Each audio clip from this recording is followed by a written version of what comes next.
અતિ પ્રાચીન દ્વાપર યુગનું ભગવાન શ્રી કૃષ્ણ દ્વારા સ્થાપિત વાડીનાથ મંદિરનો અનોખો ભવ્ય ઇતિહાસ છે. દર્ભના જંગલ, હાલનો વાડીનાથ અને કુંવારિકા પવિત્ર રૂપેણ નદીનો વિસ્તાર માં ભગવાન શ્રી કૃષ્ણ સંઘ સાથે રોકાયા અને ગોવાળો સાથે રાસલીલા કરી હતી. આ રાસલીલામાં કોઈ બહારી પુરુષનો પ્રવેશ નિષેધ હતો. ભગવાન શ્રી શિવજીને આ રાસલીલામાં ભાગ લેવાની ઈચ્છા થઈ, માટે તેઓ ગોપીના સ્વરૂપમાં આવી રાસલીલામાં ભાગ લીધો.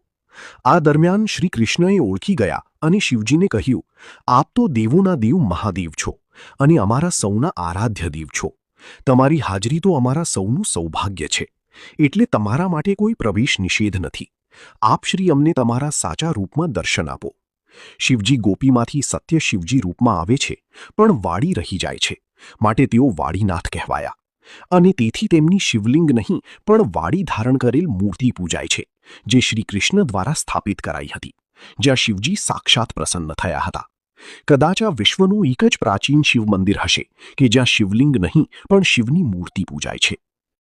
સમયની અનેક સદીઓ વીતી ગઈ અને શ્રી કૃષ્ણ દ્વારા સ્થાપિત વાડીનાથ મહાદેવના મંદિર ઉપર ત્રણ નદીઓના થર જામી ગયા, પણ જ્યાં સત્ય, શક્તિ અને દિવ્યતા છે એ જાગૃત થયા વગર રહેતી નથી. આજથી 9 સદી પહેલા રૂપેણ નદી કાંઠે તરભોવન મોયડાવ નામનો રબારી ગોપાલક ગાયો ચરાવતો હતો. તેના સ્વપ્નમાં દિવ્ય શક્તિએ ચેતના પૂરી, સમગ્ર મંદિર અને તેના સ્થાનની જાણ કરી અને એ પણ કહ્યું કે ત્યાં વૃક્ષ નીચે બેઠેલા સંત પુરુષને આ જાણ કર.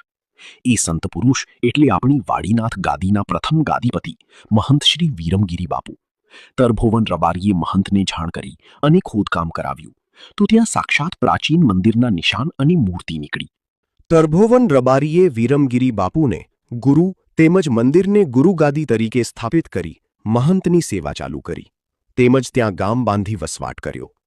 એ ગામ એટલે તરભ, જે તરભોવન રબારીએ 900 વર્ષ પહેલા વસાવ્યું. રબારીઓની ગુરુગાદી તરીકે સ્થાપિત પવિત્ર વાડીનાથ ગાદીના ગાદીપતિ મહંતો ગિરનારની યાત્રાએ જતા. એ દરમિયાન સૌરાષ્ટ્રના કાઠીઓમાં મહેમાન ગતિ માણતા આને ત્યાં ધર્મોપદેશ આપતા. આથી વર્ષો પૂર્વે સૌરાષ્ટ્રનો કાઠી સમાજ પણ વાડીનાથ મંદિર ઉપર રબારી સમાજ જેટલી જ આસ્થા ધરાવતો હતો. એ કાઠીએ ગાદીપતિને ઇન્દ્રને પણ ઈર્ષા આવે એવી રેમી ઘોડી ભેટ ધરી હતી, જે ઘોડીનો વંશ પણ આજે હયાત છે. તો એક મકવાણા શાખના રબારીએ ગાદીપતિને આંધળી ગાય લાડચી ભેટ આપી હતી, જેનો વંશવેલો પણ આજે હયાત છે. સમયાંતરે શ્રીકૃષ્ણ દ્વારા સ્થાપિત વાડીનાથ મંદિરમાં ફેરફાર થતો રહ્યો. ખોદકામ કર્યા બાદ પણ દરેક ગાદીપતિ મહંતશ્રીએ પોતાના સમય દરમિયાન યથાશક્તિ મુજબ મંદિરમાં જીર્ણોદ્વાર અને નવો આકાર આપ્યો. આજે પણ 40 કરોડના ખર્ચે પૂર્વ ગાદીપતિ બળદેવ બાપુએ ભવ્ય નવીન વાડીનાથ મંદિરના નિર્માણને આરંભ કરાવ્યો હતો, જે હવે વર્તમાન ગાદીપતિ શ્રી જયરામ બાપુ પૂર્ણ કરાવશે.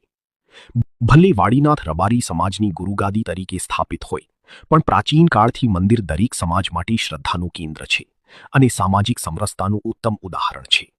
દરેક ગાદીપતિ પણ દરેક સમાજમાં પોતાના સત્કર્મની સુવાસ ફેલાવતા આવ્યા છે. આ પરિસરમાં અનેક સંત સતીઓએ જીવંત સમાધિ લીધી છે. માત્ર સનાતન ધર્મ જ નહીં, પણ મુસ્લિમ પણ પૂર્વમાં વાડીનાથમાં અપાર શ્રદ્ધા રાખતા. મંદિરમાં 12 વર્ષની મુસ્લિમબાઈ નાથીબાઈએ જીવંત સમાધિ લીધી હતી, જે તેનો પુરાવો છે.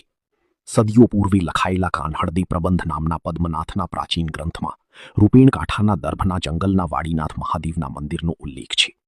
આજે સર્વજ્ઞાતિનું આસ્થા કેન્દ્ર એવા વાડીનાથ મહાદેવના મંદિરની પ્રાચીનતા અને ધાર્મિક મહત્વ દરેક શાસકો અને આઝાદી પછી પણ દરેક મુખ્યમંત્રી જાળવતા આવ્યા છે.